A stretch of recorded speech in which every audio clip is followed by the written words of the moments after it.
Thank you, Ma'am Maylene, for that wonderful words. Greetings, everyone. First of all, I would like to thank our Heavenly Father for being able to experience this momentous event with every one of you. Allow me to extend my gratitude to our beloved principal, Dr. Arturo Nool Jr., for having me today as your guest speaker. I would also like to expand this appreciation to our much-loved teachers, faculty members, and school administrators. Batch 2023, congratulations to you and your parents and guardians for yet accomplishing another milestone in your lives.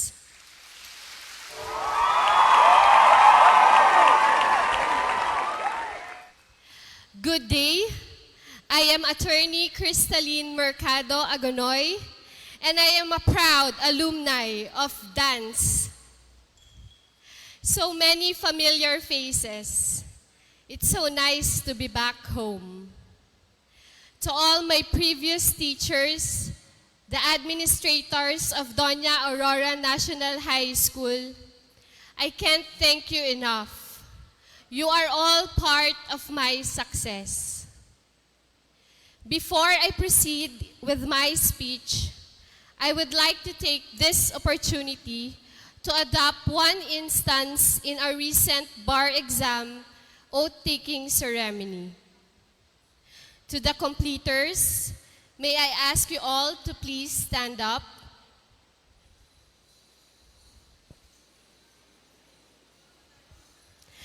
Try to settle down. Have a moment of silence. And once settled down, find peace in your heart while closing your eyes. I invite you all na isipin ang mga taong naging parte sa buhay ninyo sa nakalipas na 4 na taon. Ang mga taong tumulong, umintindi, at naniwala sa inyo.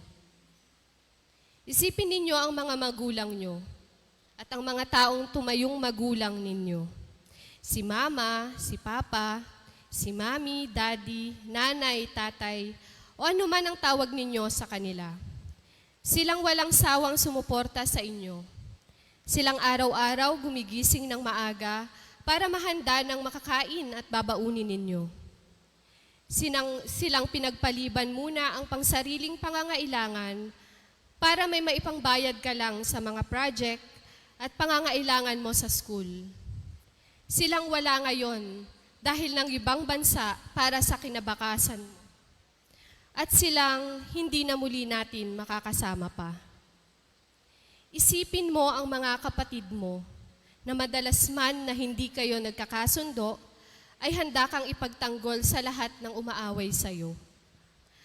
Sila ang sandigan mo kapag pareho kayong napagsasabihan nila nanay at tatay. Siyang nagpaubaya at kailangang magpaliban ng pag-aaral upang ikaw muna ang makapagtapos. Isipin mo ang mga guro ninyo, sila ma'am at sir, na kahit mamaos ay walang sawang gumabay at nagturo sa inyo. Sa kanilang pagmamahal, makita lang nilang makapagtapos kayo ngayon. Silang inuuna ang mga estudyante, kahit na nga ang oras na yon ay dapat laan na nila sa sarili din naman nilang mga pamilya. Isipin mo ang mga naging kaibigan mo dito sa dance. Silang naging tunay na kaibigan, ang tinuring mong mga kapatid.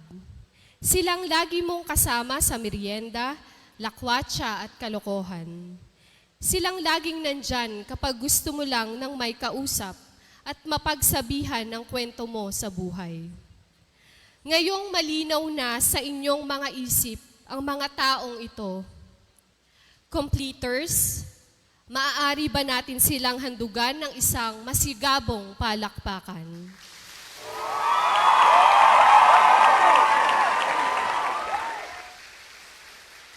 Oh my God! You may now all sit down. This year's Moving Up ceremony, the theme is about how these young completers are molded through a resilient education. Please allow me to share a thing or two about resilience. My dear completers, I was just like you, a typical high school student.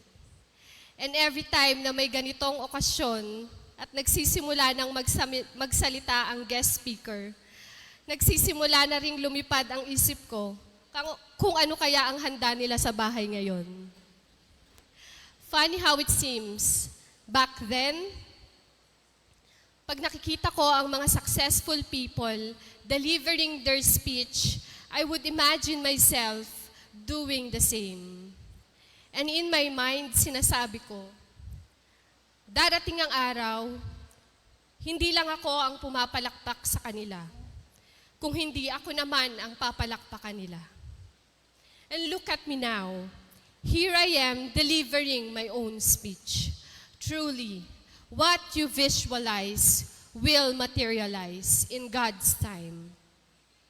Hindi man ako ang pinakamagaling sa batch namin, but what sets me apart, at least in my opinion, is that I was raised by a very resilient mother.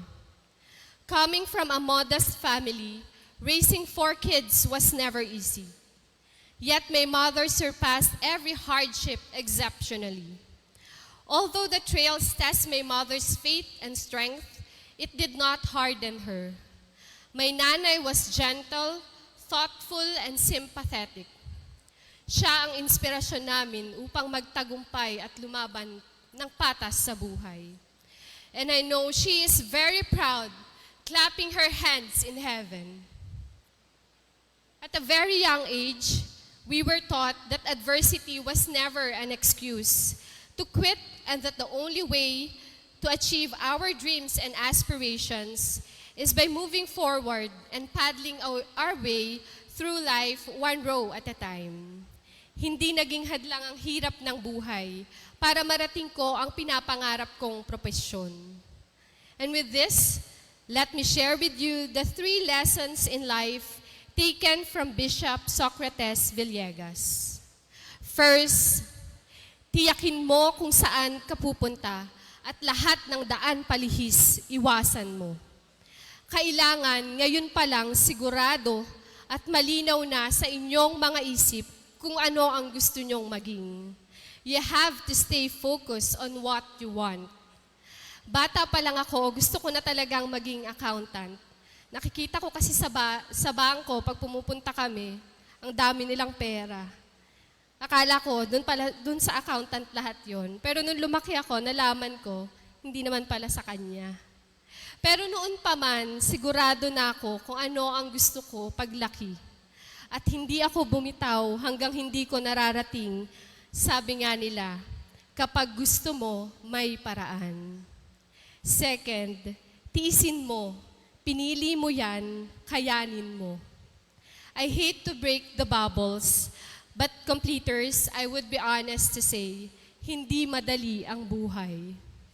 Along the way, as you reach for your dreams, you will realize hindi lahat ng bagay ay aayon sa gusto mo. Maraming magiging dahilan para sumuko ka. Maraming taong darating at sasabihing hindi mo kaya. Pero kailangan tiisin mo. Kahit anong hirap pa yan, kayanin mo. Sabi nga nila, ang buhay na madali ay hindi mo maipagmamalaki. Third, pakisamahan mo. Yung mga taong hindi naniniwala sa'yo, yung mga nang-aaway sa'yo, silang naninira sa'yo, silang lahat pakisamahan mo. Parte sila ng journey ng buhay mo. Sa kanila mo hugutin ang tapang upang magsumikap pa. Pakisamahan mo. To summarize 3 lessons in life, I held on. Tiyakin mo, tiisin mo, at pakisamahan mo. At lahat ng pangarap mo, kung para sa'yo, makakamit mo. To all the parents here today, please allow your children to grow, to discover their strength and unleash their hidden potential. even if it sometimes means that they would have to realize them without you. Hindi lahat ng pagkakataon, palagi tayong nasa tabi nila. It is only through pain and difficulty that they would unravel their strength. What matters is, at the end of the day, when they falter, they know that they would always have you. Parents, please, do not put so much pressure on these children. Let them enjoy. Kung gusto ka nilang kasama, please find time. Play with them, sing with them, or just simply be with them. Because we cannot turn back time, minsan lang sila bata. To our completers, more than the awards and the medals, a good behavior and attitude is important. Your parents will eventually get old. Please be there for them. Help them and respect them. Ang mga medalya at parangal ay makakalimutan. Pero ang respeto, pagmamahal nyo sa mga nakakatanda sa inyo ay panghabang buhay. Please, huwag nyong kalimutan ang mabuting asal saan man kayo dalhin ng buhay. Being resilient does not mean defying your parents and considering them as your adversaries when their opinion does not match yours. Neither should you allow yourselves to be pressured by the standard set by the society or the expectation placed by your parents. Resiliency is a great mix of humility, adaptability, and pliability. However, as you may now know, life is never fair. Disappointments would come lying anywhere. Heartaches are nothing but ordinary. You will lose people along the way, but you will also gain some rare jewels. Treasure each lesson and opportunity, for it will mold your character. You may not be able to control everything in your life, but you can decide not to be reduced by them. Finally, be kind. It is only through kindness that you will survive life. Let resilience be your inner anchor to stay true in your path, even when there are obstacles and challenges. Lastly, allow me to end my speech from Facebook former CEO Sheryl Sandberg. The easy days of you will be easy. It is the hard days, the times that challenge you to your very core, that will define who you are. You will be defined not just by what you achieve, but how you survive. Completers, I can't wait to see you all in the future achieving your chosen careers. Again, congratulations to the parents, guardians, and completers. To God be all the glory.